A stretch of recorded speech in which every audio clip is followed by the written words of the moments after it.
Hello साथियों, आप सबका रीजनेबल स्टडी प्लेटफॉर्म में स्वागत है। आज की इस क्लास में हम जंतु या पादप कोशिका जो महत्वपूर्ण पार्ट होता है केंद्रक के बारे में डिस्कस करेंगे।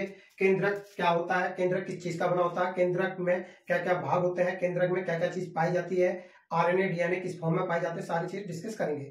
ये केंद्रक का पार्ट हम दो पार्ट में बनाएंगे। एक में हम केंद्रक पूरा समझाएंगे, फिर दूसरे पार्ट में हम आरएनए और डीएनए समझाएंगे। तो साथियों स्टार्ट करते हैं हम।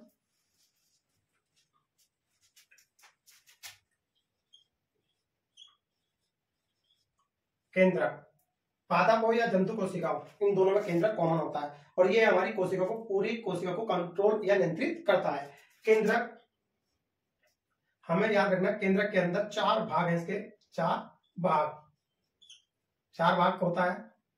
केंद्रक में आनुवांशिक पदार्थ जैसे डीएनए, आरएनए, क्रोमेटिन धागे, प्रोटीन, ये चीज पाई जाती है। तो साथ हमें एक चीज और याद रखनी, जो केंद्रक होता है, केंद्रक का हम पहले आपको स्ट्रक्चर दिखाते हैं। जो केंद्रक होता है, केंद्रक के अंदर केंद्रिका होती है और इसके बीच में ये जो स्पेस होता है, इसमें हमारा केंद्रक द्रव्य होता है। तो सबसे पहले हमें याद रखना, जो केंद्रक होता है, केंद्रक के बीचों बीच केंद्रिका पाई जाती है। इसके बाहर केंद्रक कला पाई जाती है। जैसे हमारी जंतु और पादप कोशिका में कोशिका झिल्ली या कोशिका भित्ति पाई जाती है, ऐसे केंद्रक जो होता है, केंद्रक का सबसे बाहरी आवरण केंद्रक कला कहलाता है। तो साथियों इसमें हम देखते हैं कि ये केंद्रक कला है, ये लाइपोप्रोटीन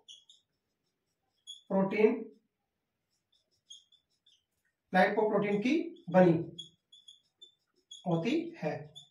साथियों बहुत अच्छा सवाल, और कई बार एग्जाम में पूछा गया कि केंद्रक की जो बाहरी झिल्ली या केंद्रक कला होती है वो किस चीज की बनी होती है, हमारी लाइपोप्रोटीन की। साथियों उसके अंदर एक केंद्रिका होती है। केंद्रिका केंद्र के बीच में अंडाकार आकार की होती है। इसी के अंदर हमारे आरएनए व प्रोटीन संग्रहण होता है। तो साथियों इस पूरे स्ट्रक्चर को हम केंद्रक कहते हैं।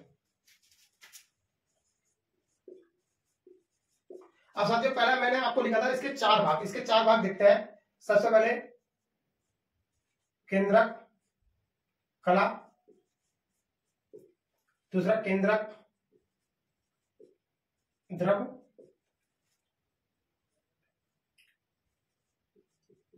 केंद्रिका और क्रोमेटिन। साथियों केंद्रक हमारे चार भागों से मिलकर बना होता है। तो साथियों सबसे पहले मैंने बताया था आपको केंद्रक कला, जो बाहरी आप सबसे बाहरी आवरण हमारा, या केंद्रक झिल्ली कह सकते हैं। फिर डॉट डॉट जो हमने ये दर्शाई है हमारा केंद्रक द्रव्य हो गया, केंद्रिका हमारे सामने हो गई। और जो क्रोमेटिन होता है, क्रोमेटिन इसके बीच में धागे अनुमान संरचना होती है और ये जालिका के रूप में पड़े रहते हैं, इसी के अंदर ये एक दूसरे से जुड़े रहते हैं। तो हमें याद रखना केंद्रक चार भागों से मिलकर बना होता है। तो साथियों आप केंद्रक के चार भाग जो हमने डिस्कस करें, उनके बारे में थोड़ा विस्तृत से देख लेते हैं कि क्या क्या काम करते हैं, क्या उनमें होता है। सबसे पहले साथियों केंद्रक कला, केंद्रक कला आपको हमने फर्स्ट टाइम में बताया था। पहली बात हमें रखना है, दोहरी झिल्ली होती है, दोहरी झिल्ली। ठीक, दोहरी झिल्ली होती है। जैसे हमारी कोशिका की बाहरी झिल्ली एक परत बाहर एक परत अंदर, ऐसे ये दोहरी झिल्ली की होती है। साथ ही दूसरा जो है ये बनी किसकी होती है, मैंने अभी आपको बताया था, लाइपोप्रोटीन की। आपसे सवाल पूछा है कि केंद्रक की झिल्ली किसकी बनी होती है, लाइपोप्रोटीन। इसका कार्य क्या है, पदार्थों का गमन, आवागमन। तो साथियों हमें याद रखना है केंद्रक कला के बारे में। जो केंद्रक कला हमारी दोहरी झिल्ली की प्रकार होती है, ये लाइपोप्रोटीन की बनी है, पदार्थों का आवागमन ये नियंत्रित करती है।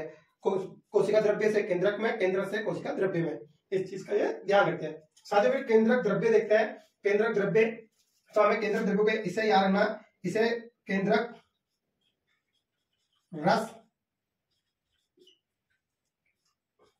भी कहते हैं। साथियों एक नाम हो रहा है कैरियो प्लाज्मा, जो अक्सर एग्जाम में पूछा गया है। साथियों इसमें कार्य क्या होता है, इसी के अंदर हमारे केंद्रक के अंदर सारे उपापचय क्रियाएं होती हैं। केंद्रक की उपापचय क्रियाएं। संपन्न होती हैं। जो हमारी मेटाबॉलिज्म रिएक्शन या क्रियाएं होती हैं वो सारी की सारी हमारे केंद्रक द्रव्य में होती है संपन्न। अब साथियों केंद्रिका देखते हैं। केंद्रिका हमारे केंद्रक द्रव्य में मौजूद अंडाकार रचना, हमें यह रखना साथियों।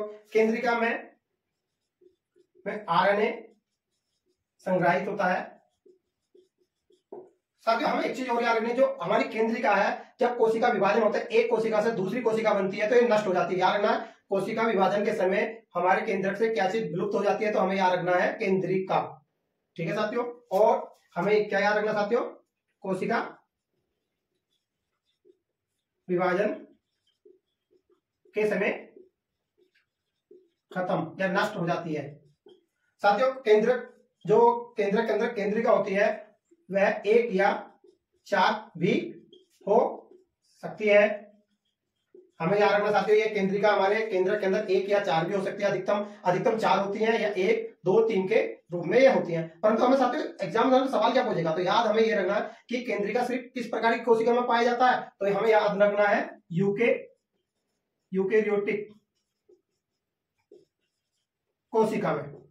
तो हमें साथियों याद रखना है कि हमारी जो केंद्रिका है सिर्फ किस प्रकार की कोशिका में पाई जाती है, यूकेरियोटिक कोशिका में, प्रोकैरियोटिक कोशिका में नहीं। अब साथियों क्रोमेटिन देखते हैं। क्रोमेटिन धागे ये जो होते हैं हमारे क्रोमेटिन धागे 2 प्रकार के बने होते हैं, न्यूक्लियो अम्ल प्लस स्टोन प्रोटीन, जिसे हम क्षारीय स्टोन प्रोटीन होती है। इन दो का मिला हुआ रूप हमारा क्रोमेटिन बनता है। साथियों जैसे मैंने आपको केंद्रक के चारों भाग समझा दिए थे, इसमें हमें जो सबसे इंपॉर्टेंट है क्रोमेटिन धागे, जो हर कोशिका के अंदर हमारे केंद्रक द्रव्य में पड़े रहते हैं धागा अनुसार, और ये चिपके हुए होते हैं। मैंने पहले आपको बताया था कि बने किसके होते हैं क्रोमेटिन धागे, न्यूक्लिक अम्ल प्लस स्टोन प्रोटीन। और साथियों ये स्टोन प्रोटीन जो होती है क्षारीय होती है। क्या होती है? क्षारीय। अब साथियों आप कैसे भैया न्यूक्लिक अम्ल क्या हो सकती है साथियों आप पूछ सकते हो कि न्यूक्लिक अम्ल क्या होता है, तो यार जब हमारा डीएनए होता है ये न्यूक्लिक अम्ल ही होता है। तो डीएनए प्लस हिस्टोन प्रोटीन का जो संयुक्त रूप होता है वो क्रोमेटिन धागे होता है। ये चिपके हुए पड़े होते हैं हमारे केंद्रक के अंदर, जो जैसे हमारे केंद्रक है इसके अंदर इस टाइप से पड़े रहते हैं, और ये धागे आपस में ना चिपके हुए होते हैं, और ये आभासी रूप से होता है और जालिका के रूप में होते हैं। जब साथियों जब कोशिका विभाजन होता है, तो ये क्या होता है क्रोमेटिन धागे संकुचित होकर आपस से टूटने लग जाते हैं। उस टूटने वाले बात को ही हम गुणसूत्र कहते हैं साथियों। क्या नाम देते हैं हम? गुणसूत्र। और गुणसूत्र साथियों आपसे पूछ सकता है कि गुणसूत्र किससे बनता है, तो हमें याद रखना क्रोमेटिन धागों से। और कब बनता है गुणसूत्र? कोशिका विभाजन के समय। तो साथियों मैंने एक उदाहरण आपको दिया है, ये क्रोमेटिन धागे थे, ये पूरा भाग हमारा ये चित्र क्रोमेटिन धागे 2 चिपके हुए थे। जब कोशिका विभाजन होता है तो ये क्रोमेटिन धागे टूटना स्टार्ट हो जाते हैं साथियों। तो हमारे जो ये हमने इसके ये जो दोनों चिपके हुए थे हमारे क्रोमेटिन धागे, इसके बीचों बीच से इसके 2 भाग हो जाते हैं। ये हमारा सेंट्रोमियर कहलाता है, जहां से बीच में आपस में चिपके हुए होते हैं सेंट्रोमियर, यहाँ से आपस में ब्रेक हो जाता है। और प्राथमिक संकीर्ण यही कहलाता है, यहाँ से हमारे टूटना स्टार्ट होता है, और द्वितीय संकीर्ण हमारा ऊपर होता है। और जो हमारे एक गोल गोल भाग होता है इसे टेलोमियर के नाम से जाना जाता है गुणसूत्र में। और साथियों इसके नीचे लंबी भुजा होती है, ये हमारी गुणसूत्र की छोटी भुजा होती है। तो साथियों सारी क्रिया हमारी गुणसूत्र कब बनते हैं हमारे, जब एक कोशिका से दूसरी कोशिका का निर्माण होता है साथियों। और इसके अंदर क्या है मिला हुआ, मैंने आपको पहले ही समझा दिया, डीएनए प्लस हिस्टोन प्रोटीन। और डीएनए क्या है हमारा? आनुवांशिक पदार्थ जो हमारे एक पीढ़ी से दूसरी पीढ़ी में सूचना पहुंचाता है। सेम टू सेम जो हमारी जैसे माता पिता के आंख बाल है, सेम टू सेम हाइट मिलना, सारा डीएनए पे डिपेंड है। तो साथियों हमें याद रखना क्रोमेटिन धागे से ही हमारे क्या बनता है गुणसूत्र। गुणसूत्र का